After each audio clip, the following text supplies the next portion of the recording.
society, 4 social classes. So Varnashram, the Varnashram system is the perfect social system given by Krishna to us, and we should certainly make an effort to understand what the principles of Varnashram are.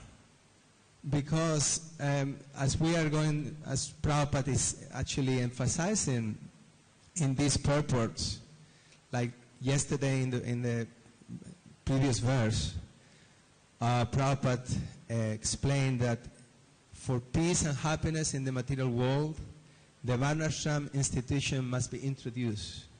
And Prabhupada gave this instruction that, he said that 50% of his mission has not been accomplished.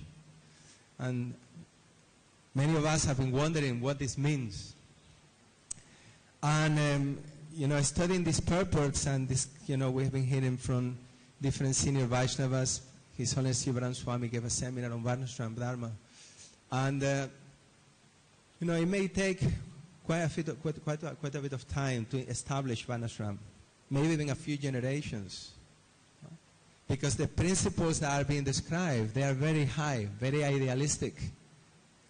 But we need to understand what those principles are, even if it appears to be like too high, too difficult. So in the previous verse, more qualities of a chaste, or the qualities, the definition of a chaste wife were given. Any of you remember any of those principles? What is a chaste woman? How is she defined? Or at least one?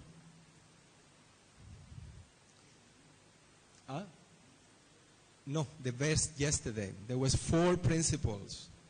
It says these 4 principles are to be followed by women described as chaste.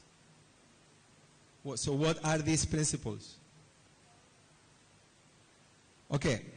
So it says to render service to the husband, to be always favorably disposed toward the husband, to be equally well disposed toward the husband's relatives and friends, and to follow the vows of the husband. So these things, we can implement them right now. We don't have to wait a few generations to do this. We can actually begin to practice. And Prabhupada emphasizes the point that actually women need to be trained to be chaste. It's training and education. This Varnashram is basically training to actually develop what are the qualities of a human being and what are our duties. So what are the duties of a wife? They are being described here in these verses. More things. We read so many today. What a chaste woman should do. You remember any from today's verses? Something from today we just read? Yeah? Dress attractively, keep the house clean, be clean and pure. Always favorably disposed. What else? Satisfied, always being satisfied. Santushto is the first word. There is one quality which repeated in the verses consecutively. One quality. Yes. Truthful. Yeah, that's very important. And regarding to the speech of the wife, she's expert in 7, and she is also, it says here that it's repeated twice, okay, in the verses. It says, in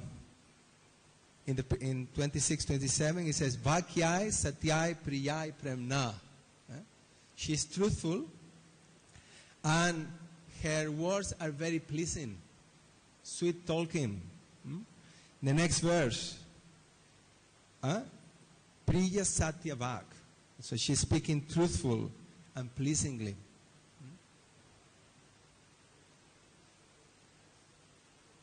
She's expert in religious principles.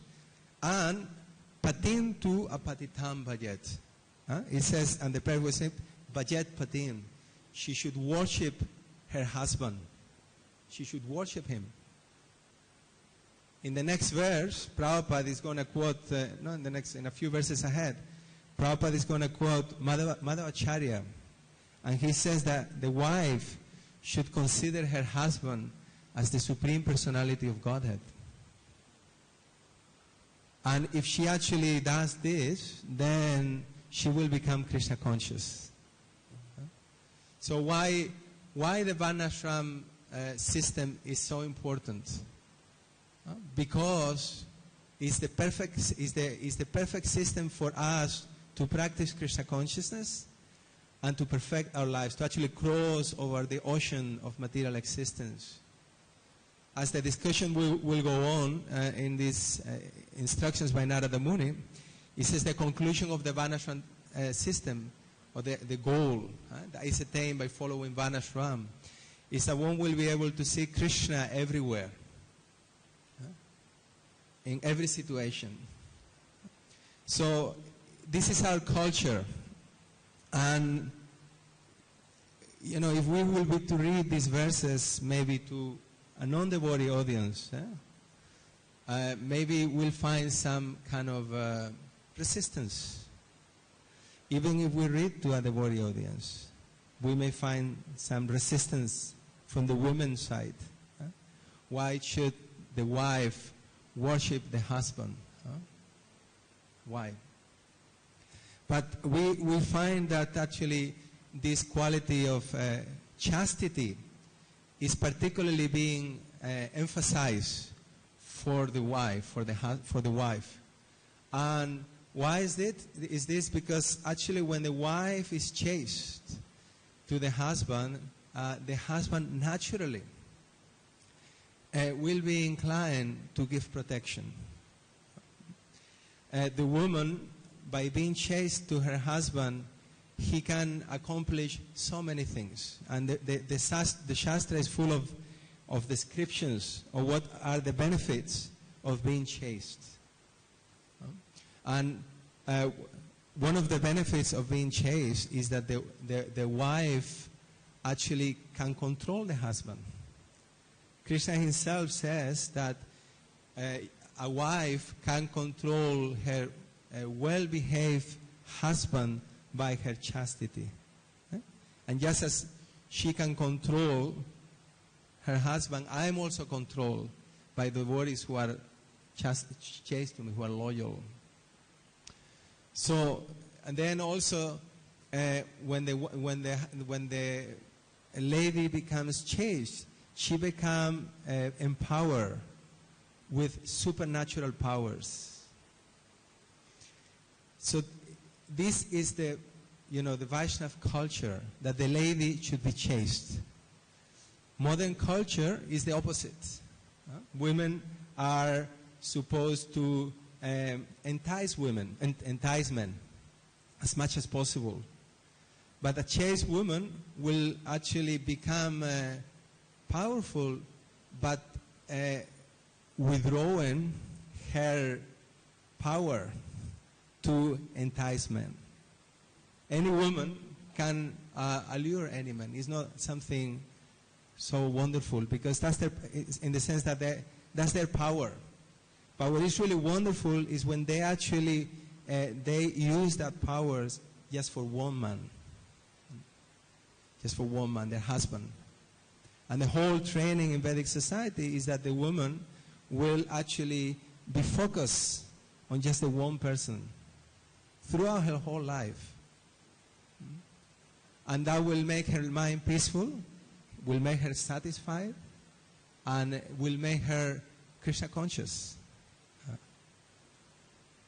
So like Prabhupada says, even if they separate, he says that women should not remarry, not to encourage prostitution. The idea of chastity, it means to just be loyal to one person. Of course, this is the Vaishnava culture. This is the ideal. Nowadays, we find our situation is so topsy-turvy that some adjustments may need to be made. But the principle of a woman being chaste and protected by her husband. That's